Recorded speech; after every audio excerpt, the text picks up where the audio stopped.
ମୁଁ ବହୁତ ଖୁସି ମାନେ ଫାଷ୍ଟ ୱାର୍ଡଟା ମୋର ବହୁତ ଖୁସି। ଜୟ ଜଗନ୍ନାଥ। ଓଡ଼ିଶାର ଦର୍ଶକ ବନ୍ଧୁମାନଙ୍କୁ ମୋର କୋଟି କୋଟି ପ୍ରଣାମ। ତାଙ୍କ ଆଶୀର୍ବାଦ ଭଲ ପାଇବା ଏବଂ ମୁଁ ଆଜି ପୁଣି ଥରେ ଯାତ୍ରାକୁ ଫେରି ପାଇଛି। ମାନେ ସବୁଠାରୁ ଯେଉଁଟା ମୋ ପାଇଁ ସ୍ୱପ୍ନ ଭଳିଆ ଲାଗୁଛି ଏଇଥିପାଇଁ, କାରଣ ଅସୁସ୍ଥ ଥିଲି 4 ମାସ ହେଲା ମେଡ଼ିକାଲରେ ଥିଲି। ରିକଭରି କରିକି ଆଉ ଥରେ ଯାତ୍ରା ଷ୍ଟେଜକୁ ଆସିଛି। ମୁଁ ବହୁତ ଖୁସି। କିଛି ମାସ ତଳେ ଗୋଟେ ବୋଝ ଅସମ୍ଭବ ଥିଲା। ହଁ ନିଶ୍ଚୟ। ଲୋକ କହୁଥିଲେ କୁଆଡେ କିଛି ତ ମଞ୍ଚ ଚଢି ପାରିବେ, ଆଜି ସମ୍ଭବ ହେଲା। କାହାର ଭଲ ପାଇବା କହିଥିଲେ? ବାପା ମା ଆଶୀର୍ବାଦ, ଯାହାକୁ ଭଗବାନ ରଖିବେ ତାକୁ କ'ଣ କିଛି କହିହେବ, କ'ଣ କରିହେବ। ଆଉ ମୋ ପରିବାର, ମୋ ବାପା ବୋଉ ଆଉ ଦର୍ଶକମାନଙ୍କୁ ଭଲ ପାଇବା, ମୋ ସାଙ୍ଗସାଥି ସମସ୍ତଙ୍କ ଆଶୀର୍ବାଦ ତାଙ୍କ ପାଇଁ ମୁଁ ଫେରି ଯାଇଛି। ଆପଣଙ୍କ ସହିତ ଗୋଟେ ମିରାକଲ ଘଟିଲା, ଗୋଟେ ଚମତ୍କାର। ନିଶ୍ଚୟ ମିରାକଲ ନିଶ୍ଚୟ ଘଟିଛି। କିଛି ନା କିଛି ମୁଁ ତ କହୁନି, ବୋଧେ ମୁଁ ମୋ ବାପା ମା ପାଇଁ ଜରୁରୀ ଥିଲି, ଆମ ପରିବାର ପାଇଁ ଜରୁରୀ ଥିଲି। ଆଉ ମୋର ବାହାଘର ଯାହା ଠିକ୍ ହେଇଛି, ମୋ ସ୍ତ୍ରୀ ଆଗକୁ ଯିଏ ହବ ତା ପାଇଁ ମୁଁ ଜରୁରୀ ଥିବା ଦରକାର। ମୁଁ ନିଶ୍ଚିତ ବଞ୍ଚିବା ପାଇଁ ହକ୍ ଥିଲି। ସେଇଥିପାଇଁ ପୁରା ଡିକ୍ଲେୟାର ହେଇଯାଇଥିଲା। ବିଶ୍ୱାସ କରିବେନି ଯେ 4th ଷ୍ଟେଜ୍ ଅଳ୍ପ ଦିନ ବଞ୍ଚିବେ, ଆଉ ଖାଲି ଇଏ ଆଉ ଥିଲା ଅଳ୍ପ ଦିନ ବଞ୍ଚିବେ, ଲାଷ୍ଟକୁ ନେଇଯାଅ ବୋଲି କହିଥିଲେ। ଇଏ କହିଥିଲେ ଗୋଟେ ମିରାକଲ ହେଇଛି। ଭଗବାନଙ୍କ ଆଶୀର୍ବାଦ, ସମସ୍ତଙ୍କ ଆଶୀର୍ବାଦରୁ ବଞ୍ଚିଗଲି। ବହୁତ କାନ୍ଦିଛି, ଲୁଚିକି କାନ୍ଦିଛି, ଦେଖେଇନି କାହାକୁ। କାରଣ ମୁଁ ମୋ ପାଖରେ ଯିଏ ଥିଲେ ସିଏ ବି କାନ୍ଦୁଥିଲେ ଲୁଚେଇକି, ମୁଁ ଲୁଚେଇକି କାନ୍ଦୁଥିଲି। ଯେହେତୁ କାରଣ ବୟସ କମ୍, ବହୁତ ଆଶା ଥାଏ। ଜନ୍ମ ମୃତ୍ୟୁ ତ ସତ ଅଛି, କିନ୍ତୁ ବହୁତ କିଛି ଆଶା ଅଛି।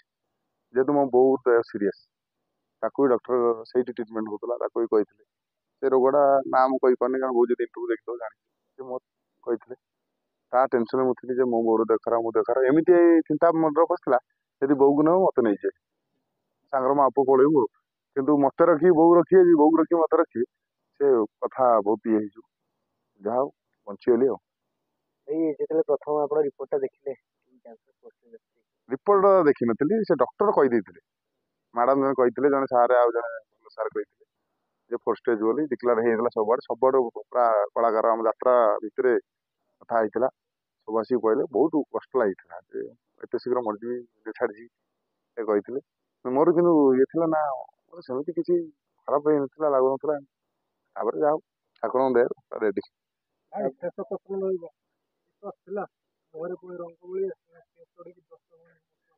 ନାଇଁ, ମିରର ଆଗରେ ଛିଡା ହେଲେ, ମେଡିକାଲ ମିରର ଆଗରେ ଛିଡା ହେଇକି ଏବେ ଦେଖୁଛନ୍ତି ମୋ ୱେଟ୍ ଠିକ୍ ଅଛି, ସେତେବେଳେ ପୁରା ଅଲଗା ଭଳିଆ ଦେଖାଯାଉଛି। ପୁରା ସ୍କେଲିଟନ ବଡି ହେଇଯାଇଥିଲା। ମୁଁ ବସି କାନ୍ଦେ ଯେ ମତେ ମୋ ସହିତ କିଛି ଜାଣିଥିଲେ, ସେଲ୍ଫି ନେଉଥିଲେ। ମୁଁ ସେଇଠି ଥିଲି ନା, ଆଉ କିଏ? ସେଇଠି ବି ପଚାରୁଛନ୍ତି ମେଡିକାଲ, ଭାଇ ତମେ ଯାତ୍ରାରେ ଥିଲ ନା? ସେଇଟା ବହୁତ ଦୁଃଖ ଲାଗୁଥିଲା।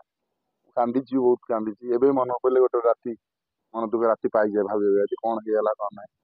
ଯାହା ହଉ ପୁଣି ସମସ୍ତଙ୍କୁ ଭଲ ପାଏ, ଆପଣମାନଙ୍କ ଭଲ ପାଇବା ଆଶୀର୍ବାଦରୁ ପୁନର୍ଜନ୍ମ ଖୁସି ହେଇଗଲି, ମାନେ ଅଲଗା ପ୍ରକାର ଖୁସି। ଆଉ ତାପରେ ମାନେ ଛୁଞ୍ଚି ଦେଖିଲେ ମତେ ଲାଗୁଥିଲା କ୍ଷେପଣାସ୍ତ୍ର ମୋ ଦେହରେ ବାଜୁଥିଲା। ଏଥିରେ ରିପୋର୍ଟ ଆସିନଥିଲା ଯେ, ମୁଁ ସବୁବେଳେ ଲାଗୁଥିଲା ଯେ ଡିକ୍ଲେୟାର ହେଇଥିଲା କ୍ୟାନ୍ସର ହବ। ସେ ଯୋଉ ନର୍ସ ଦେଖିଲେ ମତେ ଲାଗୁଥିଲା ଜମା ଜୀବନ ନେଇଯିବ, ମାନେ ଏତେ ଡରୁଥିଲି। ମୁଁ ଭାରି ସାହସୀ, କିନ୍ତୁ ଏତେ ଛାନିଆ ହେଇଥିଲି। ମତେ ସବୁ କହିଲେ ଏତେ ଏଡେ ଗୋଟେ ଡରୁଛି କ'ଣ? କିନ୍ତୁ ତାପରେ ଯେତେବେଳେ ଜାଣିଲି ମୋର କିଛି ନାହିଁ, ମୋର ଅପରେସନ ହେଲା, ମୁଁ କହିଲି ବିନା ଆନେସ୍ଥେସିଆରେ ମତେ ଅପରେସନ କରି କାଟିବ। ହଁ, ତଥାପି 80% ସୁସ୍ଥ ହେଇଗଲେଣି। ଆଉ 3 ମାସ ମେଡିସିନ ଖାଇବା କହିବନି। ମୁଁ କିନ୍ତୁ ଦେହର ଯତ୍ନ ନେଉଛି, ଆଗ ଭଳିଆ ଖାଇବା ପିଇବା ଟିକେ ଯତ୍ନ ନେଉଛି। ସେଇଆ ଆଉ କାହାକୁ ଏମିତି ନ ହଉ କଷ୍ଟ। ମୁଁ ଯୋଉ କଷ୍ଟ ଭୋଗିକି ଆସିଛି, ବହୁତ କଷ୍ଟ ଭୋଗିଛି। ଆଜି ତ କାଲିଠୁ ଆରମ୍ଭ ହେଇଯିବ। ଯୋଉଦିନ ଯାତ୍ରା ଷ୍ଟେଜରେ ଦର୍ଶକ ମାନେ ବସିଥିବେ, ମୁଁ ଡାଇଲଗ କହିବି, ସେଇଦିନ ମୁଁ ବହୁତ ଖୁସି ହେଇଛି। ଦର୍ଶକ ମାନଙ୍କ ଭଲ ପାଇବା ନା, ବାନ୍ଧବୀଙ୍କ ଭଲ ପାଇବା ନା, ମା ବାପା, କାହାର ଭଲ ପାଇବା ପାଇଁ? ସମସ୍ତଙ୍କ ଭଲ ପାଇବା ଆଶୀର୍ବାଦ ଅଛି। ଯେ ବାପା ମା ତ ସମସ୍ତଙ୍କ ପୁଅ, ଆଉ ଦର୍ଶକ ମାନେ ଯୋଉମାନେ ଭଲ ପାଆନ୍ତି, ବହୁତ ପୂଜା ଅର୍ଚ୍ଚନା କରୁଛନ୍ତି, ବହୁତ ଦୀପ ଦେଇଛନ୍ତି, ବହୁତ ଆଡେ ମାନସିକ। ଯଦି ମାନସିକ ହେଇଛି, ମୁଁ ପ୍ରତ୍ୟେକ ଯାତ୍ରା ଯୋଉ ଆଡେ ଯିବି ସବୁ ଯାଇ ପୂରଣ କରିବାକୁ ପଡିବ। ଭଗବାନଙ୍କ ଆଶୀର୍ବାଦ, ଦର୍ଶକ ମାନଙ୍କ ଆଶୀର୍ବାଦ, ଜଗନ୍ନାଥ ମହାପ୍ରଭୁ ଯାଇଥିଲେ, ବୋଉ ମତେ ନେଇକି ଯାଇ, ମୋ ବୋଉ ମତେ ନେଇକି 22 ପାଦରେ ଗଡିକି ଆଣିଛି। ହଁ, ସେଟା ସବୁଠୁ ଖୁସିର ମୁହୂର୍ତ୍ତ ଥିଲା। ଥିଲା ତାପରେ ବାନ୍ଧବୀ ତ ମୋ ତ ପୁରା ରହିଛି, ଯେମିତି କୁହନ୍ତି ସାବିତ୍ରୀ ତମ ପାଖରୁ ଛଡେଇ ଆଣିଛି। ପୁରା କଷ୍ଟ କରିକି ରାତି ଅନିଦ୍ରା ହେଇ ତା ଚାକିରି ମେଣ୍ଟେନ କରି, ଆଉ ଯିଏ ହେଇଥିଲେ ହାତ ଛାଡି ଦେଇଥାନ୍ତା ଲାଗୁଥିଲା। ସିଏ ତାଙ୍କ ପରିବାର ମତେ ବହୁତ ସପୋର୍ଟ କରିଛନ୍ତି। ଯୋଉମାନଙ୍କ ପାଇଁ କାମ କରୁଥିଲେ ନାଇଁ ଆସିନଥିଲେ। ମୁଁ କ'ଣ ତାଙ୍କ ଅଦରକାରୀ ଆଉ ମରିଯିବ, କାହିଁକି ତା କତି ଅଯଥା ଯିବା, ସେଇଟା ଦୁଃଖ ଲାଗିଲା। ଆସନ୍ତୁ, କ'ଣ କଲ୍ କରିଥିଲେ, କେହି କଲ୍ କରିନାହାନ୍ତି, କେହି କଲ୍ କରିନାହାନ୍ତି। ଫେରେଇବାନି କ'ଣ, ପଇସା ପତ୍ର ଆଣିଥିଲି ଯେତେବେଳେ, କାଳେ ମରିଯିବ ନା କିଛି, ସେଥିପାଇଁ ପଇସା କରିଥିଲେ ପଇସା ଫେରେଇ ଦେଇଛି। ଏବେ ବାବୁ ଆପଣଙ୍କୁ ଦେଖା କରିଥିଲେ, ପାଢିଆକୁ ଦେଖା କରିଥିଲେ? ହଁ ବାବୁ ଦେଖା କରିଥିଲେ, ଯାଇକି ବାବୁ ଅପେକ୍ଷା କରିଥିଲେ, ଯେହେତୁ ତାଙ୍କ କତିରେ ମୁଁ ଚାକିରି କରିନଥିଲି, ଯୋଉଠି ଚାକିରି କରିଥିଲି ଅପେକ୍ଷା କରିଥିଲେ 5-7 ଦିନ। ତା ଆଗରୁ ମତେ ଗୋଟେ ଫୋନ ଆସିଥିଲା, ମୁଁ କାଳେ ଫୋନ କରି କହିଥିଲି ମୋ ଦ୍ୱାରା ସାଲାଇନ୍ ଲାଗିଲା ଆସନ୍ତୁ, ସେ ଅଭିମାନ କରି କହିଲେ, କାଳେ ମୁଁ ଶୁଣିଲି ଯେ ଆମକୁ କଣ ସେ କହିଛି, ମୁଁ କହିଥାନ୍ତି ଆଜ୍ଞା ମୋ ଦେହରେ ଅକ୍ସିଜେନ ଲାଗିଲା ଆସନ୍ତୁ ମତେ ଦେଖିବେ, ଆଜ୍ଞା ମତେ ବେଡ୍ ନେଇଗଲେ ଆଇସିୟୁ ଆସନ୍ତୁ ଦେଖିବେ, ଏଇଟା କହିଥିଲେ ସେ ଦୌଡ଼ିକି ଆସିଥାନ୍ତି। ଓହ ମାନେ ଚର୍ଚ୍ଚା କରିଥାନ୍ତି ଅଲଗା ପ୍ରକାର। ଏଠି କେହି କାହା ନୁହନ୍ତି ଆଜ୍ଞା, ପଇସା ନେଉଛୁ କାମ କରୁଛୁ। ମୁଁ ତାଙ୍କର କଣ, ମୁଁ ଯଦି ଯେହେତୁ ଶୁଣିଲେ ପାଟି ଚେଞ୍ଜ କରିଦେବି, କାଳେ କିଛି ସେ ପାଟିକି ଯିବ ସେ ମରିଯାଉ, ଆମର କଣ ଅଛି।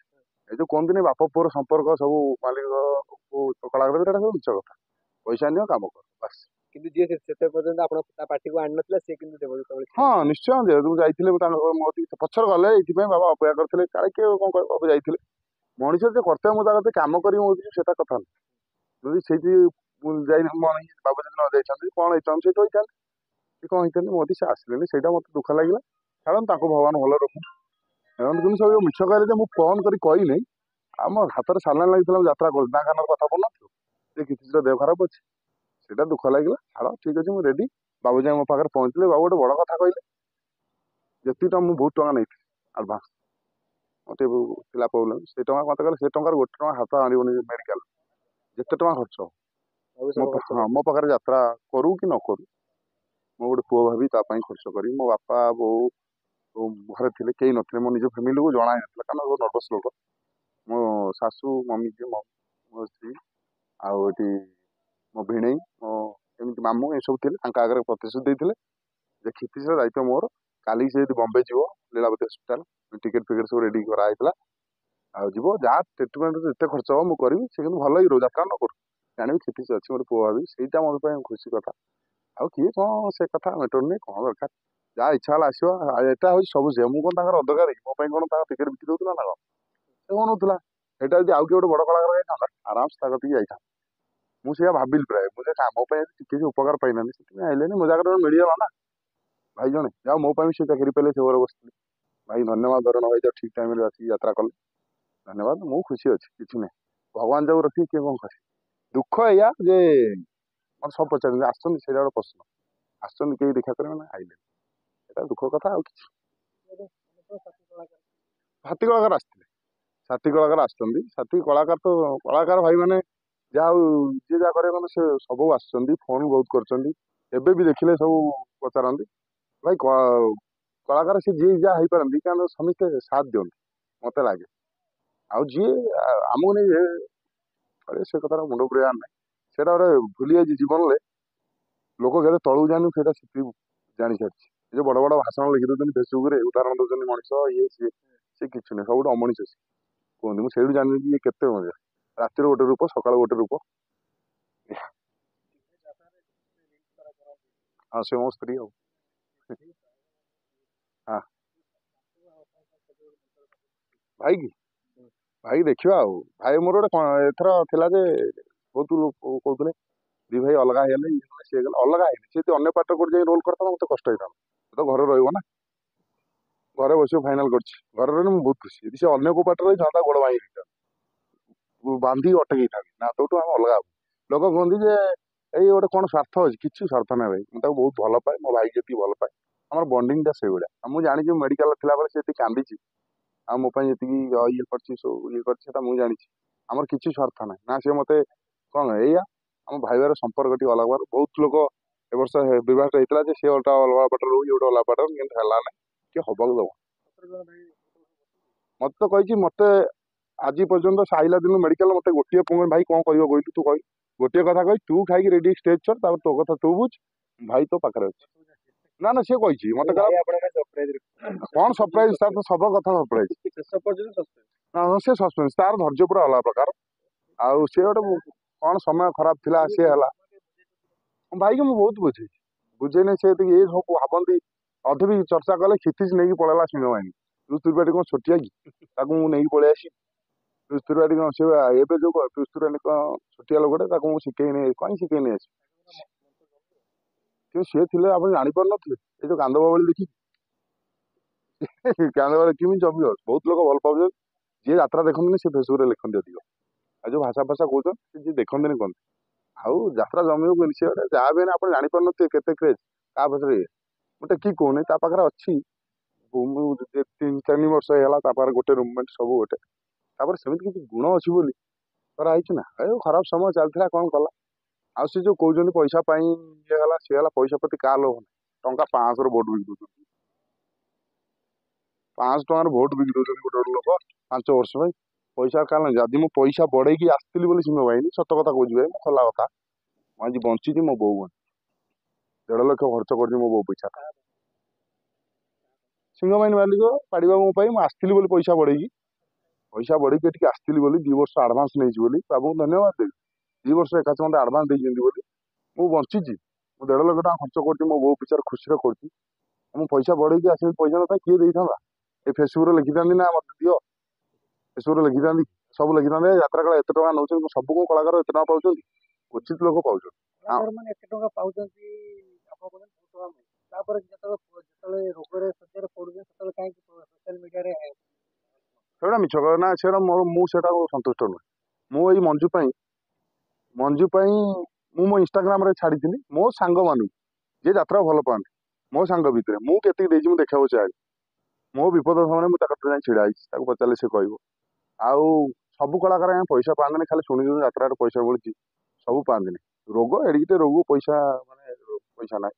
ମୁଁ ଆଉ ଯଦି ପଇସା ଥାନ୍ତା ନା, ମୁଁ ଭଲ ପଇସା ପାଇଁ ବଞ୍ଚିବା ନା, ପଇସା ସବୁ କିଛି, ମୋ ବୋଉ ଭଲ ହେଇଯାଇଥାନ୍ତା। ଆଉ ଡାଇଲଗ କହିବାନି, ସନ୍ଧ୍ୟାବେଳକୁ କହିବା ଭାଇ, ଡାଇଲଗ ମନକୁ ପଡୁନି, କହିବା ନାହିଁ। ଆପଣ ଆସୁଛନ୍ତି ଏତେ ବାଟରୁ ବାଲିଆପାଳ କି ଆପଣ ଭୁବନେଶ୍ୱର, ମାନିବାକୁ ପଡିବ ଆପଣଙ୍କୁ, ଧନ୍ୟବାଦ। ଆପଣଙ୍କ ଆଶୀର୍ବାଦ ଭଲ ପାଇବା ଥାଉ। ଆଉ ଯୋଉ ଠାକୁରଙ୍କୁ ଡାକନ୍ତୁ, ଏଇ ଯୋଉ କଣ୍ଟ୍ରୋଭର୍ସି ଚାଲିଛି ଲୋକ ଖରାପ ଭାବିଲେଣି ବା। ଯିଏ ଶୁଣିଲା ବେଳକୁ ଯୁଆଡେ ଗାଁରେ ବୁଲେଇଲା କଣ ଏମିତି ଚାଲିଛି ଯାତ୍ରା, ସେଇଟା ଟିକେ ବନ୍ଦ ହେଇଯିବ। ଠାକୁର ଆପଣ ବି ସେଠୁ ଦୂରେଇ ରୁହନ୍ତୁ। ଆପଣ ଆଉ ସେ ବୁମଟା ନେଇକି ଯାଆନ୍ତୁନି ପାଖକୁ। ଗଲା ବେଳକୁ କହୁଛନ୍ତି ଭାଇରାଲ ହେବା ପାଇଁ ବହୁତ ଚାଲେଇଛନ୍ତି। ଯିଏ ଯାହା ପାଉଛି କହିବେ, ବହୁତ ଶସ୍ତା ଲୋକ ଆସିକି ବା ଭାଇରାଲ ହେଇଗଲେ। ମୋବାଇଲରେ ହଁ ମୁଁ ସେ ଛାଡ଼ କେମିତି ଗୋଟେ ଭାଇରାଲ ହବ, କଣ ଦରକାର? ଆମର ଯାତ୍ରାଟା ବଞ୍ଚି ରହୁ। ଗୋଟେ ମନୋରଞ୍ଜନ ମାଧ୍ୟମ ଓଡିଶାର ହଉଛି ଗୋଟିଏ ଯାତ୍ରା। ଆପଣ ଦେଖନ୍ତୁ ଯାତ୍ରା କେତେ ଆଗରେ ଅଛି। ଆମେ ପିଢି ସିନା ଆମେ ଠିକ ଅଛୁ, ପୁରୁଣା ଯିଏ ଥିଲେ ସେ ଠିକ ଏଷ୍ଟାବ୍ଲିଶ ହେଇଛନ୍ତି। ଆମେ ଯୋଉ ସ୍ୱପ୍ନ ନେଇକି ଆସିଛୁ, ସେ ଅଧ ଲୋକ ଏବେ ଯାତ୍ରା ବନ୍ଦ ହେଇଯିବ, ଭାରି କଷ୍ଟ ହଉଛି। ଆମ ଭବିଷ୍ୟତ ବହୁତ ସ୍ୱପ୍ନ ଦେଖିଛୁ, ଯାତ୍ରା ହଉନି। ଆମେ ଆସିକି ଏତେ ଗୋଡରେ ଛିଡା ହେଇପାରୁନି। ଯେ ଚାକିରି କିଏ ଦବ? ଚାକିରି ଅଛି କି?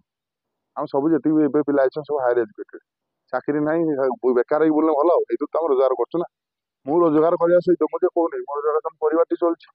ମୋ ସହିତ ମୋର ଜଣେ ସାନ ଭାଇଟା ଅଛି, ମୋ ଗାଡି ଚଳୁଛି। ମୁଁ ଜଣକୁ ଚାକିରି ଦେଇଛି ନା ନାହିଁ? ତାଙ୍କ ମାସକୁ ଖାଇବି 15,000 ଟଙ୍କା ଦଉଛି ନା ନାହିଁ? ଯେ ଆମେ ଖାଲି ଖାଇଦଉଛୁ, କଥା କହିନେ ହଉଛି ଆମ ଘରକୁ ନେଇଯାଉଛି। ଆମ ଦ୍ୱାରା କିଛି ଲୋକ ଚଳୁଛନ୍ତି। ଆଉ ଖାଲି ଯାତ୍ରା ବାଲା ନେଇ ପଇସା ଘର କରି କୋଠା କରୁ, ସେଇଟା ମାନେ। ଆଉ ଠାକୁର ଡାକ ଯାତ୍ରା ବଞ୍ଚି ରହୁ, ଏଇ କଣ୍ଟ୍ରୋଭର୍ସି ବନ୍ଦ ହେଇଯାଉ। ମୁଁ ଜଗନ୍ନାଥ ପାଖରେ ଗୁହାରି କରୁଛି, କେମିତି ଏଗୁଡ଼ା ସବୁ ଶୀଘ୍ର ବୁମ୍ ସମସ୍ତଙ୍କ କତିରୁ ପଳଉ। ଏବେ ରିହର୍ସାଲ ମାତନ୍ତୁ, ତାପରେ ମାସେ ପରେ ଯାତ୍ରା ହଉ, ଭଲ ଯାତ୍ରା ହଉ, ନାଟକ ସବୁ ଦେଖନ୍ତୁ, ଦର୍ଶକ ଯେମିତି ଭଲ ପାଉଥିଲେ ସେମିତି ପାଆନ୍ତୁ। ଏ କଣ୍ଟ୍ରୋଭର୍ସି ବନ୍ଦ ହେଇଯାଉ, ଆପଣଙ୍କୁ ଅନୁରୋଧ। ଆଉ ଏତେ ଯୋଉ ଟ୍ୟାଗ ଲାଇନ ଲେଖୁଛନ୍ତି, ଯୋଉ କଥା ସବୁ ଲେଖା ହଉଛି ଭାଇରାଲ ପାଇଁ, ସେ ଟ୍ୟାଗ ଲାଇନ ବନ୍ଦ କରି ଲେଖନ୍ତୁ। ବଳାଶଙ୍କର ବଢିଆ ନାଟକ ଆସିଛି। ମୁଁ ତ ଆଉ ଜାଣିନି ତା ବିଷୟରେ, କେତେବେଳେ ଗୀତ ରିଲିଜ ହେଲା କଣ ହେଲା ମୁଁ ଥିଲି, କିନ୍ତୁ ଭଲ ହେଇଛି। ଯାହା ପଡିବ ମୁଁ କରିବି। ଯଦି ଗୋଟେ ସିନ୍ ପଡେ ମୁଁ ଯାତ୍ରା କରିବି। ମୁଁ ଥରେ ଷ୍ଟେଜରେ ଛିଡା ହବା ଦରକାର। ମୋ ଦେହ ଖରାପ ଥିଲା, ମୋ ଯୋଉ ବିକଳ ଅବସ୍ଥାରେ ଅଛି, ଯାତ୍ରା କରିବା ପରେ ଯାତ୍ରା କଲେ ମୋ ବୋଉ ଆଉ ଟ୍ରିଟମେଣ୍ଟ ହେଇପାରିବ, ମୋ ବୋଉକୁ ବଞ୍ଚେଇ ପାରିବ। ମୋ ଦ୍ୱାରା ଆଉ କିଛି ସମ୍ଭଳ ନାହିଁ।